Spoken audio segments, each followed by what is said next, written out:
Right, so today we're doing the next in the series of different careers that one can do in aviation. And today we're going to be talking about offshore helicopter flying. I think it's a terribly interesting job, and I'm very lucky today to have my friend Emile to tell us more about what the job entails. So, Emile, what is the job of offshore flying that we talk about? What do you actually do in that job? So offshore helicopter work is we do ship to shore. So being based in Cape Town, whatever the ships need coming past Cape Point, whether it's medevacs where someone gets injured on the vessels, or if it's crew changes that we need to do, or surveyors that we need to take out, whatever the vessels need and would like us to do, we go out and assist with whatever we can. And would that be in all sorts of weather, day, night, or only daytime? What is it? Yeah, so we do all weather operations. We go out day and night. We do medevacs 2 in the morning, 3 in the afternoon, whenever Yeah. the vessel is close enough.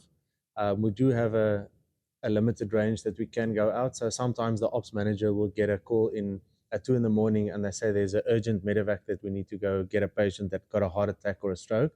But unfortunately, the vessel is just too far away for us to activate and execute the mission. So then it will take them, let's say, anything from 3 hours to 20 hours to be within range before we can dispatch and go and get them. Yeah. I think you mentioned that you did one of those recently in the last few days, quite far out to sea. Yeah. Very recently, we went out to go assist a lady that had a stroke. And when we got the call, the vessel was, I think, 250 nautical miles from our current location. And what's that in kilometers? So that's about 400 and something odd kilometers. Yeah. So we quickly had to make a plan. We contacted the vessel via the agent and asked them to come closer to the shoreline. We then found a point where we would send our Bowser up to Elands Bay, where we landed and refuel. And then from there, we went 80 nautical miles offshore to go meet the ship that by that time already turned around. So that's about 150 kilometers out to sea. Out to sea, yeah. Luckily, it was a good day. Can you see the land from there? Not at all. No. Quite lonely? Yeah, it is quite lonely, and you've got the 5 people with you in the helicopter. But yeah, so you don't see any shoreline at that distance, and you just hope that your coordinates are correct to find the vessel. But obviously, we have radios and stuff to contact them should we not see them. But yeah, the vessel was on its way somewhere to the northwest, and they actually turned around because the patient was very critical. And at that time, the vessel didn't have a land-on area, so we had to hoist. A land-on area being a deck where you could land and physically just load the person? Correct. So we couldn't land the helicopter on the vessel. So we designated an area on the vessel where we had to hoist and use the winch to drop the paramedics down and collect the lady via the hoisting cable. So what, you put the lady into the hoist and just bring her up, or how do you make it, do it without hurting her further? So first we send the 2 paramedics down and they will go treat and assess the patient. Then if the patient is able to walk, we'll give them a particular harness. Then the medics will hook her up or the patient up, and we will then send first the one medic up, then the second patient, so that the medic will receive the patient and then bring up the second medic. But in this particular case, they brought her from the vessel on a stretcher because she was paralyzed completely, and they put her into a screamer suit. So basically, she didn't have to do anything or hold up her own weight or anything. And we brought her into the helicopter. And once she was stabilized in the helicopter, we put her then onto a stretcher. And then the 60 nautical miles back, the patient then received treatment from the paramedics, advanced life support and an intermediate life support. And they treated her. And we just got word today that she actually got received surgery and she made a full recovery. She's got, she's not paralyzed anymore. So that's always good to hear too. You actually made a difference in someone's life. And hadn't we been able to go out and rescue the person, we don't know if she might have, still be here today. Yeah. And I imagine it's a fairly challenging thing being 80 miles out to sea with a ship going up and down in the rough seas and being able to keep it steady enough to hoist up someone without hurting them by dragging them across the deck and all sorts of things. Yeah, it takes a lot of practice to get that right. And we do obviously have our currencies and stuff. But if there's a time where we don't hoist for a long time, we arrange for the NSRI people so that we take the medics and stuff so that they also get used to being hoisted up and down, and that is also training for us to then stay current and keep that skill, because if you don't practice it, you lose it quite quickly. You know. What is the NSRI? So that's the National Sea Rescue Institute. So they do the sea rescues around the South African. Yes, within the harbour, OPL, off port limits is what we call it, and they would go out on the vessels. And sometimes if the swell is too bad and the wind is too strong and they cannot go out, then they call us to assist. So yeah, winter is our busiest time with the rain and the sea state. So obviously, if they do the ones that are easy that they can do, and they call you when it's difficult, it must be very challenging. It is definitely challenging. Nothing is basically in our favor, because especially if it's a medevac, late at night, it's dark, the weather might be bad, the sea state is rough, the vessel is rolling, there's rain, the deck might be wet. So there's a lot of things that you need to consider. It's not just go out and go save the patient. There's a whole process of looking at what's actually happening and deciding what's the best way to execute the mission. So that sounds like a real challenge. Do you enjoy doing that? Is it a nice job to do? I really enjoy flying offshore. It's got its challenges, but it's better than doing the same thing over and over again. Every time, even though it's ship service and we go from the airport to the ship or to the vessel, it's every single ship is different. Some might have a landing area, some might have a winching area only where you cannot land.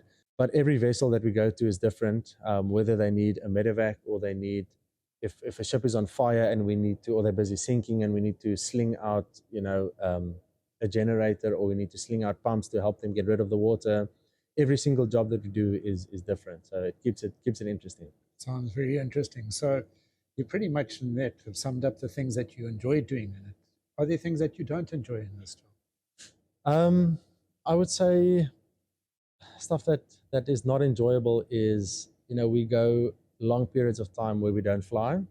So I think there was 1 month we did one flight for the entire month, and then like this month going into winter now, we did 4 medevacs in 3 days. So you should be aware that a job like this where we are on standby, one good thing about it is we don't have to be at the airport and ready to go within 7 minutes or 10 minutes. We are on home reserve, which means if they call us, we've got an hour and a half or 2 hours to get airborne. But it's not ideal to be on standby and you don't know when your next flight will be, and it might be weeks where you go without flying. So that's not ideal. That makes total sense. So it has pros and cons, and obviously depending on your characters, there are things that make it, there's more that you enjoy than don't enjoy. That's why you do the job. Yeah, would that definitely be a correct assessment? Definitely. I think the pros definitely outweigh the cons in going out and doing a difficult job and realizing, okay, you successfully managed to do the job, and you saved the life, or whatever the case may be. Then there's weeks where you don't fly and you just it's definitely still worth it to do the offshore operations. Yeah. Well, that's fascinating. And you've mentioned here that the tasks may be very challenging and very demanding. So it's obviously not a job you'd walk straight into after qualifying. How did you get into doing offshore work and doing the work that you're currently doing? So I started my flying career as a low time pilot in Cape Town, doing scenic flights around Table Mountain, taking tourists on scenic flights. And I was there for about 3 years. And in that time, I got enough experience flying helicopters to build hours to at least 1,500 hours. And being in Cape Town, the operation that we do now, also based in Cape Town, there was word of mouth, that there's a positioning opening soon. And I think the first officer requirements is a commercial license with 1,000 hours and an IF rating. So, and I had all of those requirements, so I applied for the job, and I was lucky enough to be awarded the position. So it's not only word of mouth, there are minimum qualification levels that you have to meet, even if you've heard about the job. Is Yes, that correct? that's correct. So especially for the insurance, the type of flying that we do is quite dangerous. So the insurance have their own requirements of what they want. So I would say 1,000 hours and a commercial license with an IF rating will definitely be the minimum for getting in here. And an IF rating being an instrument flight rating, which is that normally part and parcel of a license, or is it an add-on to the license? So that's an add-on. You can get a commercial VFR license, which means you can fly in good weather. And we fly in all types of weather, whether it's raining or when it's low clouds. We fly through the clouds out to the vessel. So the IF rating is an instrument rating that you do after you qualify, which helps you to basically fly on the instruments and be able to fly in any weather, whether you're looking inside or outside of the helicopter. Well, that's fascinating. It sounds like a job that I think I would like to have tried, and I think that you guys do an incredible job. You know, the one you've just described, where the woman's paralyzed and a few days later is sorted out because you fetched her, must be a very rewarding feeling to you. It is definitely rewarding, especially those flights where you actually make a difference in someone's life. So I really do enjoy it. Well, thanks so much for that info, and keep up the good work. We are very grateful to you for keeping us safe on the shores here. Thank you for your time. I appreciate it.